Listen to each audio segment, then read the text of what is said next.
देश निर्माण झालेला आहे. साताऱ्यामध्ये 6,000 कोटींचा ड्रग्ज पकडलेला आहे. केंद्रीय यंत्रणांना कारवाई करावी लागते आणि सातारा हे ठिकाण मागे आपण बरेचसे गप्पस्फोट पण केले होते. साताऱ्यात अशीच कारवाई झाली. साताऱ्यामध्येच हे ड्रग्ज का सापडत आहे हा प्रश्न वारंवार उपस्थित झाला. आज आमच्या उपनेत्या शिवसेनेच्या सुषमा अंधारे यांनी पण तो प्रश्न उपस्थित केलेला आहे. साताऱ्यामध्ये शेकडो कोटीचं हजारो कोटीचं ड्रग्ज सातत्यानं सापडत आहे आणि महाराष्ट्राच्या निवडणुकामध्ये ड्रग्जचा पैसा खेळवला जातो. आता याचे सूत्रधार कोण साताऱ्यातले हे तुम्ही शोधलं पाहिजे. हे पोलिसांनी शोधलं पाहिजे. मुंबईचे पोलीस जातात आणि पहिली कारवाई करतात. गुजरातचे पोलीस येतात आणि दुसरी कारवाई करतात.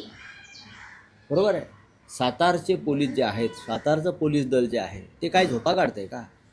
एक कारखाना पकडला, काही भूमिगत कारखाने चालू आहेत का जमिनीखाली? किंवा कोणाच्या शासकीय व्यक्तीच्या घरातून काय कारभार चालला आहे का? शेतावरून काय कारभार चालला आहे का?